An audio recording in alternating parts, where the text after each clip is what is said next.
නින්ද කියන දේ අපිට කොයිතරම් අවශ්‍යද කියන එක අමුතුවෙන් කියන දෙයක් නැහැනේ.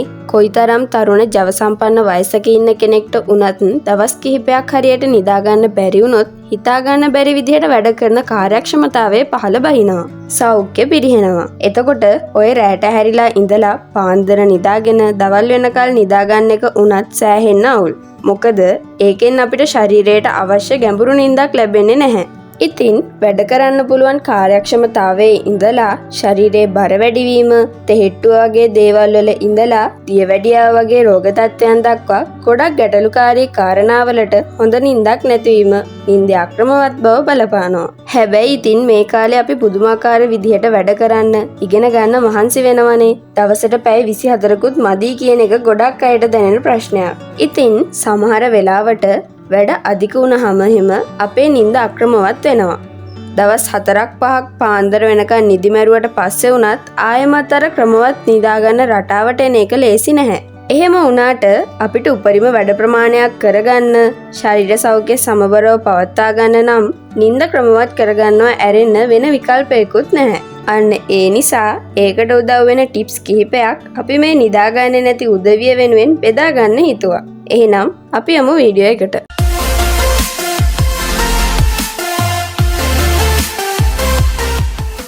පළවෙනිම කාරණාව තමා නිින්ද ක්‍රමවත් කරගන්න ඕනේ නම් නැප් දාන එක නතර කරන්න ඕන.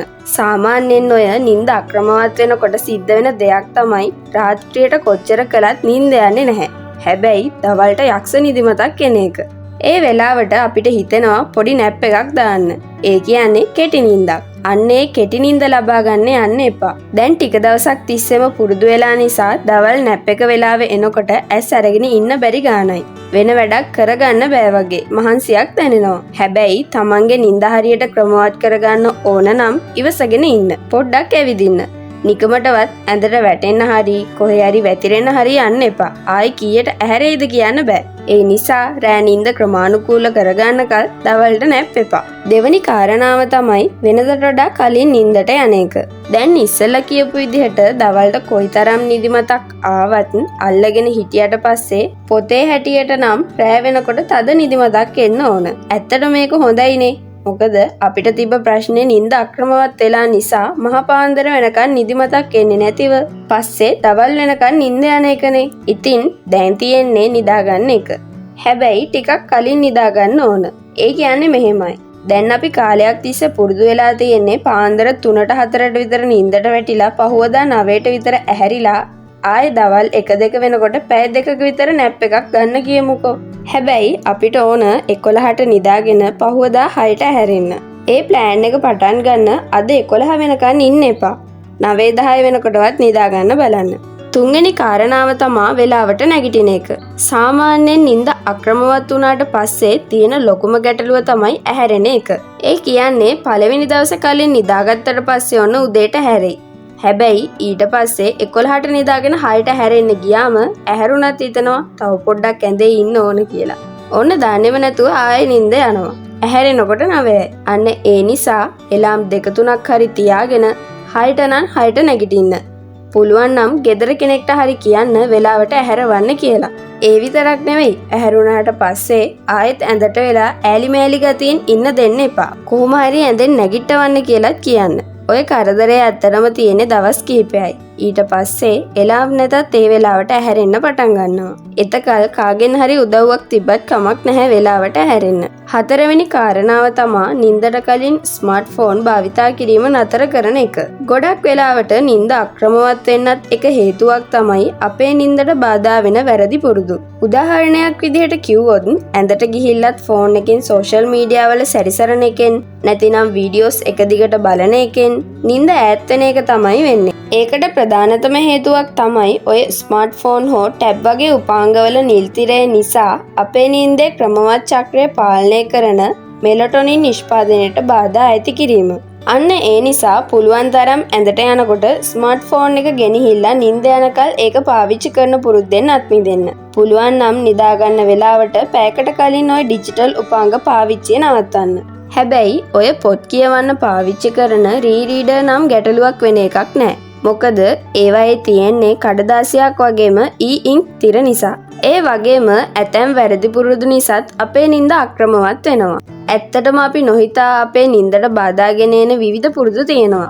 උදාහරණයක් විදිහට නිදාගන්න පැයකට දෙකකට කලින් හරි කෝපි එකක් බිව්වොත් ඒකේ තියෙන කැෆේන් නිසා අපිට නිින්දට බාධා වෙන්න පුළුවන්. ඔය සීනි එහෙම තියෙන ස්නැක්ස් එහෙම කෑවොත් ඒත් ප්‍රශ්නයක්. සිගරට්, ඇල්කොහොල් එහෙමත් ඊට සමානව නිින්දට බාධා ඇති කරන වැරදි පුරුදු විදිහට ගන්න පුළුවන්. එතකොට සාමාන්‍යයෙන් දවල් වරුවේ බොහොම ක්‍රියාකාරීව සිටීම රාත්‍රී නිින්ද හොඳින් ලබා ගන්න පුළුවන් වෙන්නත් හේතුවක් තමයි. හැබැයි නිදාගන්න වෙලාව කිට්ටු කරලා ඔය එක්සයිස් කිරීම, ජිම් ට්‍රේනින් වගේ ක්‍රියාකාරකම් වල යෙදුනොත් ඒක හරි වෙලාවට නිදාගන්න බැරි වෙන්න බලපානවා.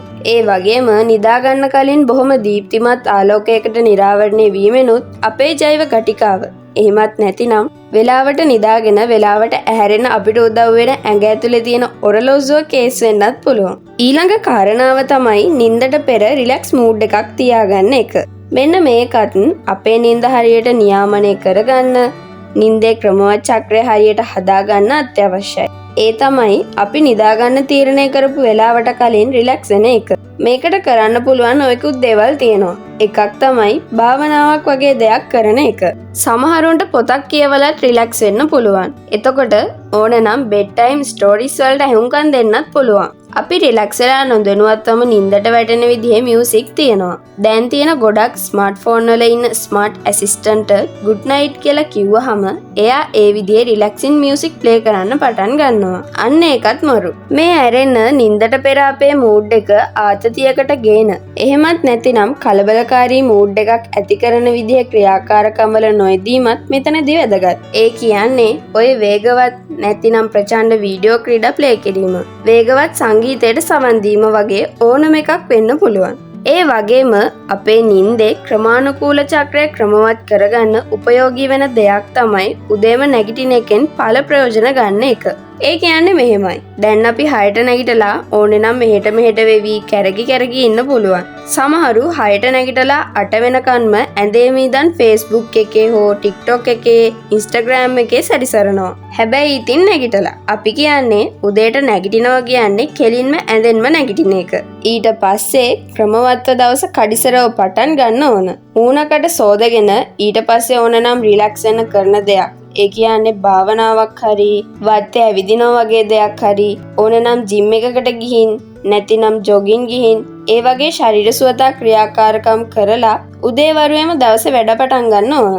ඇත්තටම උදේම වැඩ පටන් ගන්නකොට තේරෙයි දවස ඇතුලේ කොයිතරම් වැඩ කොටසක් කරගන්න පුළුවන්ද කියලා. එතකොට රැ වෙනකොට දවස බොහොම ඵලදායී විදිහට ගත කරලා වැඩ ගැන හිතන්නේ නැතිව සුවසේ නිදා ගන්න පුළුවන්. ඒකම අපේ නිින්දේ චක්‍රය ක්‍රමානුකූල කරගන්න ලොකු දෙයක් වෙනවා. ඉතින් අපි අද ඔයාලට අරන් ආවේ නිින්ද අක්‍රමවත් වුණාට නිින්ද ක්‍රමවත් කරගන්න පුළුවන් පුංචි ටිප්ස් කිහිපයක්. ඉතින් වීඩියෝ එකෙන් වැදගත් දෙයක් ඔයාලට දැනගන්න ලැබුණා නම් ලයික් එකක් දාන්න වගේම ඔයාලගේ අදහසුත් පහලින් කමෙන්ට් කරගෙන යන්න.